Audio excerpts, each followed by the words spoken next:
Hi hello welcome to cricket మావా.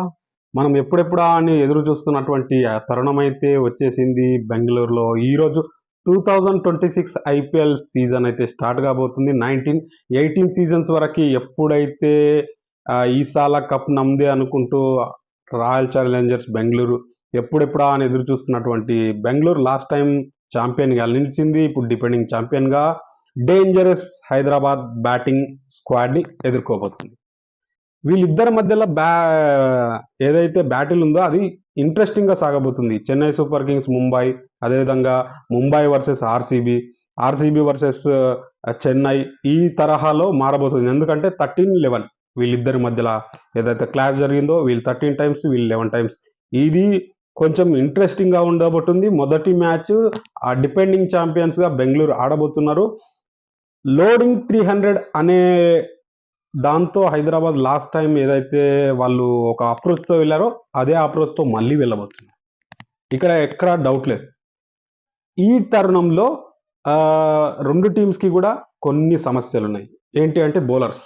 ఇక్కడ వీళ్ళకి ఆర్సీబీకి లాస్ట్ సీజన్ మొత్తం కూడా వాళ్ళు విజేతగా నిలవడానికి కారణమైన హెజిల్వుడ్ లేకపోవడం వీళ్ళకి ఒక సమస్య అయితే, ఇటువైపు వీళ్ళకి మంచి బౌలింగ్ ఉన్నప్పటికీ స్లో బౌలర్స్ ఎక్కువగా ఉన్నారు. హైదరాబాద్కి ప్యాట్ కమిన్స్ వాళ్ళ కెప్టెన్ లేకపోవడం కూడా కొంచెం ఇబ్బంది. ఎందుకంటే ప్యాట్ కమిన్స్ రూపంలో ఒక మంచి ఆల్రౌండర్, అదేవిధంగా మంచి కెప్టెన్ కూడా, అతను లేకపోవడం అనేది ఇక్కడ హైదరాబాద్కి ఒక సమస్యగా ఉంది. మరి ఈ సమస్యలన్నీ మధ్యలో ఎవరు ముందడుగేయబోతున్నారు?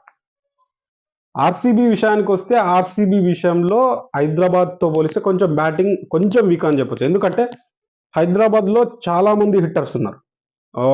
1 to 6th 7th వరకు వాళ్ళు హార్డ్ హిట్టర్స్, ప్రతి ఒక్కరు వీరబాదుడు బాదుతారు. ఇక్కడ ఆర్సీబీ విషయంలో వస్తే కొంచెం యాంకర్ రోల్ పాటించే విరాట్ కోహ్లీ ఉన్నాడు. రజిత్ పటిదార్ రూపంలో అతను హిట్టింగ్ చేయగలుగుతాడు. సాల్ట్ అతడు హిట్టింగ్ చేయగలుగుతాడు. దేవదత్ పడికల్ మరీ అంత కన్సిస్టెంట్గా పరుగులు చేస్తాడు, కానీ అంత స్ట్రైక్ రేట్ అయితే ఉండదు. 180 190 ఈ స్ట్రైక్ రేట్ ఉండదు. ఆయన 150 బిలోనే ఉంటుంది. కాబట్టి కొంచెం హైదరాబాద్తో పోలిస్తే బెంగళూరు బ్యాటింగ్ కొంచెం తక్కువ అని చెప్పొచ్చు. కానీ తక్కువ అని చెప్పలేము, ఎందుకంటే కృణాల్ పాండే రూపంలో ఒక ఆల్రౌండ్ హిట్టర్ ఉన్నాడు.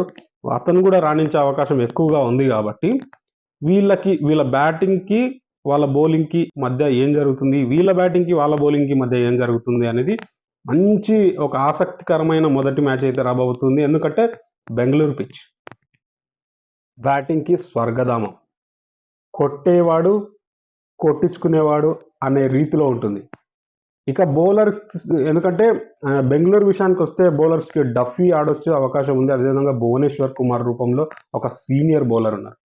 వాళ్ళకు హెజిల్వుడ్ లేకపోయినప్పటికీ భువనేశ్వర్ కుమార్ రూపంలో ఒక మంచి బౌలర్ ఉన్నాడు. ఆ భువనేశ్వరే హైదరాబాద్కి బెంగళూరుకి మధ్యలో తేడా. ఎందుకంటే హైదరాబాద్ విషయంలో వస్తే ఇక్కడ బౌలర్లు ఎవరున్నారు? హర్షల్ పటేల్, అదేవిధంగా జయదేవ్ ఉనాద్కర్ మంచి బౌలింగ్ వేసినప్పటికీ స్లో పిచ్ అదేవిధంగా కొంచెం స్లో ఓవర్ ఉండే పిచ్చెస్ దొరికితే మాత్రమే తన నుంచి మంచి డెలివరీస్ పడతాయి. హర్షల్ పటేల్ కూడా కొంచెం కాస్త పిచ్ అంతా స్లో అయిపోయి డ్రై ఉన్నప్పుడు మాత్రమే తన నుంచి మంచి బౌలింగ్ పడుతుంది. మంచి బ్యాటింగ్ ట్రాక్ పడిందంటే వీళ్ళిద్దరు కూడా బాగా పరిగెలుచుకుంటారు. కాబట్టి హైదరాబాదు ఎంత కట్టడి చేయగలుగుతుందో బెంగళూరు అనేది వీళ్ళ బౌలర్ల చేతిలో ఉంటుంది. ఇక్కడ హైదరాబాద్ బ్యాటర్స్ని మిడిల్ ఆర్డర్లో క్లాసర్ని కానీ, అదేవిధంగా ఇషాన్ కిషన్ని కానీ వీళ్ళని ఎదుర్కొని వీళ్ళని కట్టడి చేయడానికి సుయాష్ శర్మ రూపంలో ఒక మంచి స్పిన్నర్ అయితే ఉన్నాడు. లాస్ట్ సీజన్లో అద్భుతమైన రీతిలో తన పర్ఫార్మెన్స్ ఇచ్చాడు. అదేవిధంగా కృణాల్ పాండ్యా ఇసిరి కొడతాడు, మామూలు కొట్టాడు. మనోడు గట్టిగా పట్టుకున్నాడు అంటే రపా కొడతా ఉంటాడు.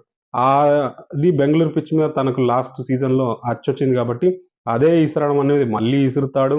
ఇక్కడ వీళ్ళు కొట్టడానికి రెడీగా ఉంటారు. ట్రావిస్ హెడ్ రూపంలో, అభిషేక్ రూపంలో, క్లాసన్ రూపంలో, వీళ్ళంతా ఇషాన్ కిషన్ రూపంలో అందరు ఫామ్లో ఉన్నారు. అందరు పిచ్చ కొట్టుడు కొడతారు. ఈ కొట్టుడు అనేది భారీ స్కోర్లు అయితే వస్తాయి. ఎందుకంటే లాస్ట్ టైం బెంగళూరులో మ్యాచ్ జరిగినప్పుడు హైదరాబాద్ 280 or 290 దాకా కొట్టింది. వీళ్ళు ఒక 260 దాకా కొట్టారు. కాబట్టి మంచి ఆసక్తికరమైన మ్యాచ్ అయితే మొదటి మ్యాచ్ ఇంట్రెస్టింగ్గా జరగబోతుంది. మరి హైదరాబాద్ బాద్షాలు బెంగళూరు రాయల్స్ని ఏ విధంగా ఎదుర్కొంటారు చూడాలి. అదేవిధంగా బెంగళూరు డిపెండింగ్ ఛాంపియన్స్గా వస్తున్నారు.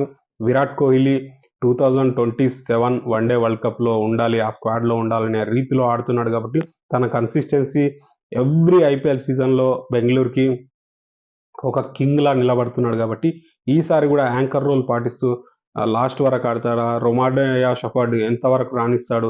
అతడు లాస్ట్ టైం కొన్ని విధ్వంసకరమైన ఇన్నింగ్స్లు రొమారియో ఆడాడు కాబట్టి ఇక్కడ ఏమైనా బెంగళూరు పిచ్ మీద మిడిల్ ఆర్డర్లో లోయర్ ఆర్డర్ బ్యాటింగ్లో వచ్చేసి తను ఏదైనా విధ్వంసం చూస్తాడా. టీమ్ డేవిడ్ రూపంలో ఆర్సీబీకి మంచి హిట్టర్ అయితే ఉన్నాడు. మరి ఈ హిట్టింగ్ డిపార్ట్మెంట్ ఎంతవరకు కొనసాగుతుంది, రజిత్ పటిదార్ ఎంత కన్సిస్టెన్సీగా తన కెప్టెన్సీని కానీ బ్యాటింగ్ని కానీ నిలుపుకుంటాడు. అదేవిధంగా పీల్ సాల్ట్ తను అద్భుతమైన రీతిలో షాట్స్ కొడతాడు, బిగ్ హిట్టింగ్ ఆడతాడు. కానీ ఆ స్టేజ్లో అవసరమైనప్పుడు వికెట్లు టపిమని ఇస్తూ ఉంటాడు. తను ఎంత హిట్టింగ్ వెళ్తాడో అంత త్వరగా కూడా అవుట్ అవుతూ ఉంటాడు. కాబట్టి తను కన్సిస్టెంట్గా కాస్త నిలబడి కొట్టే అవకాశం ఉంది. దేవదత్ పడికల్ కాస్త తన స్ట్రైక్ రేట్ని కాస్త పెంచుకొని ఈ సీజన్లో ఇంకాస్త బెటర్గా ఆడడానికి ప్రయత్నం చేస్తే కనుక బెంగళూరుకి మంచి పరుగులు వచ్చే అవకాశం ఉన్నాయి. ఇక హైదరాబాద్ బ్యాటింగ్ స్క్వాడ్ తీసుకుంటే చాలా భయంకరంగా ఉంది. ఆ భయంకరమైన స్క్వాడ్ మొదట్లోనే అభిషేక్ శర్మ రూపంలో ఒక భయంకరమైన బ్యాటర్ ఉన్నాడు. ట్రావిస్ రెడ్డి రూపంలో ఇంకా విధ్వంసకరమైన బ్యాటర్. ఆ తర్వాత ఇషాన్ కిషాన్ని తీసుకున్న వాళ్ళు, క్లాస్ అన్ని తీసుకున్న వీళ్ళందరూ కూడా వీరవాదుడు బ్యాటర్సే. ఈ బ్యాటింగ్ ద్వయాన్ని బెంగళూరు ఎంతవరకు ఆపుతుందనే దానిపైనే ఇక్కడ స్కోర్స్ 280s పోతాయా, 300s పోతాయా, 250s ఈ స్కోర్లు పోతాయా అనేది బ్యాటింగ్. మరి పిచ్ మొదటి రోజే ఒక భారీ పరుగుల ఆట అయితే కనబడబోతుంది. మరి పసందైన విందు 2026 ఐపీఎల్ అయితే ఇవ్వబోతుంది. సీజన్స్ మారుతూ ఉన్నాయి, బ్రాండ్స్ మారుతున్నాయి, టీమ్స్ మారుతున్నాయి, ఛాంపియన్స్ మారుతున్నారు. Last time champion Bengaluru 18 years తర్వాత వాళ్ళు ఛాంపియన్గా నిలిచారు. కాబట్టి ఇక్కడ కూడా ఛాంపియన్గా నిలవాలని వాళ్ళు మరొక్కసారి మేము డిపెండింగ్ ఛాంపియన్గా వచ్చాం, ఛాంపియన్స్ అవ్వాలనే ఉద్దేశంలో వాళ్ళు ఉంటారు. హైదరాబాద్ చాలా రోజుల తర్వాత మేము ఛాంపియన్స్ కాలేదు, ఈసారి మళ్ళీ 300 లోడింగ్ కాదు మేము ఛాంపియన్ అని వాళ్ళు రెడీగా ఉంటారు. కాబట్టి చూద్దాం మరి ఈ మ్యాచ్, మొదటి మ్యాచ్ ఐపీఎల్ షురూ ఎంత గ్రాండ్గా ఉంటుందో.